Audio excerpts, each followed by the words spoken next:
Hello friends, VKB coaching classes में आप सभी का स्वागत है। फ्रेंड्स, आज की इस वीडियो में आज हम भारतीय इतिहास से रिलेटेड कुछ क्वेश्चन लेकर आया हूं जो कि हर एक कम्पिटिटिव एग्जाम के लिए बेहद इंपॉर्टेंट क्वेश्चन है। तो वीडियो पूरा फुल वॉच करें, बीच में स्किप ना करें, नहीं तो ये क्वेश्चन आपको समझ में नहीं आएगा। चलिए गाइस स्टार्ट करते हैं कि ये क्वेश्चन क्या दिया हुआ है भारतीय इतिहास के बारे में।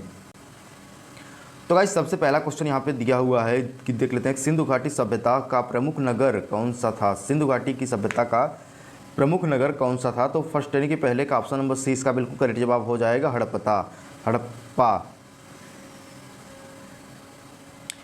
Hello friends, VKB coaching classes में आप सभी का स्वागत है। फ्रेंड्स, आज की इस वीडियो में आज हम समझेंगे भारतीय इतिहास से रिलेटेड कुछ क्वेश्चन के बारे में जो कि हर एक कम्पिटिटिव एग्जाम के लिए बेहद इंपॉर्टेंट है। अब गाइस वीडियो पूरा फुल वॉच करें, बीच में बिल्कुल स्किप ना करें, नहीं तो ये क्वेश्चन आपको समझ में नहीं आएगा, भारतीय इतिहास के बारे में आप नहीं जान पाओगे। चलिए बिना टाइम वेस्ट किए वीडियो करते हैं स्टार्ट। तो सबसे पहले यहाँ पे गाइस दिया हुआ है कि सिंधु घाटी सभ्यता का प्रमुख नगर कौन सा था। सिंधु घाटी सभ्यता का प्रमुख नगर कौन सा था। तो ऑप्शन इसका सी बिल्कुल सही जवाब होगा, हड़प्पा इसका बिल्कुल सही जवाब हो जाएगा।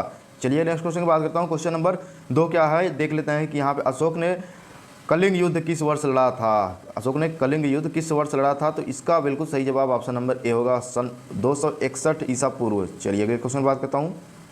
क्वेश्चन नंबर 3 इसका तीसरा नंबर सवाल क्या कह रहा है देख लेते हैं कि कह रहा है गुप्त वंश का स्वर्ण युग किस शासक के समय जो माना जाता है। गुप्त वंश का स्वर्ण युग किस शासक के समय को माना जाता है। तो तीसरे का ऑप्शन नंबर बी ही सही जवाब हो जाएगा, समुद्रगुप्त।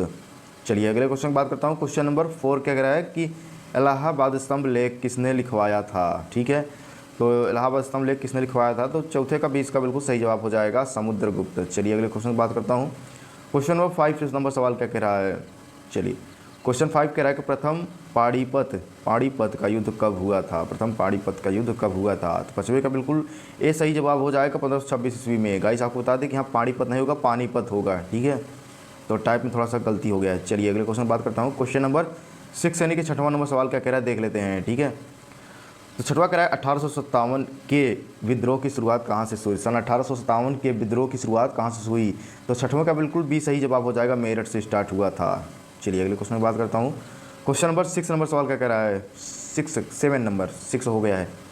तो 7वां कह रहा है झांसी की रानी लक्ष्मीबाई की मृत्यु किस युद्ध में लड़ी हुई थी, या फिर झांसी की रानी की जो मृत्यु है वो किस युद्ध में हुई थी। तो 7वें का बिल्कुल सही जवाब होगा ऑप्शन नंबर बी, ग्वालियर का युद्ध में। ठीक है, ग्वालियर के युद्ध में रानी लक्ष्मीबाई की जो है मृत्यु हो गई थी। चलिए अगले क्वेश्चन की बात करता हूँ। क्वेश्चन नंबर 8वां सवाल कह रहा है कि भारत का प्रथम गवर्नर जनरल कौन था। भारत का प्रथम जनरल गवर्नर कौन था। तो 8वां का बिल्कुल सही जवाब होगा option number B, Warren Hasting. चलिए अगले क्वेश्चन बात करता हूँ।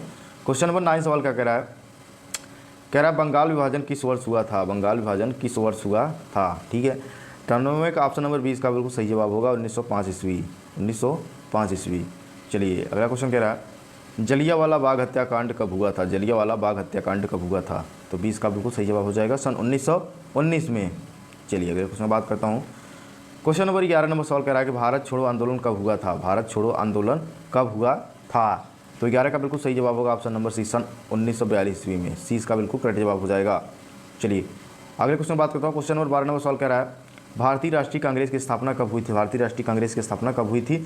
तो 12 का बिल्कुल सही जवाब हो जाएगा ऑप्शन नंबर ए, इसका बिल्कुल करेक्ट जवाब सन 1885 ईस्वी। 1885 ईस्वी। चलिए अगले क्वेश्चन बात करता हूँ। क्वेश्चन नंबर 13 नंबर सवाल कह रहा है, क्वेश्चन 13 कह रहा है कि सुभाष चंद्र बोस ने आज़ाद हिंद फौज का संगठन कहाँ किया था। सुभाष चंद्र बोस ने आज़ाद हिंद फौज का संगठन कहाँ किया था। तो 13 का बिल्कुल सही जवाब हो जाएगा ऑप्शन नंबर 20 का बिल्कुल सही जवाब हो जाएगा, सिंगापुर। ठीक है, 20 का बिल्कुल करेक्ट जवाब हो जाएगा। चलिए अगले क्वेश्चन बात करता हूँ। क्वेश्चन नंबर 14 नंबर सवाल कह रहा है, हाँ तो 14 नंबर, महात्मा गांधी ने नमक सत्याग्रह कब शुरू किया था। महात्मा गांधी ने नमक सत्याग्रह कब शुरू किया था। तो ऑप्शन नंबर 20 का बिल्कुल करेक्ट जवाब होगा, सन 1919 में किया था।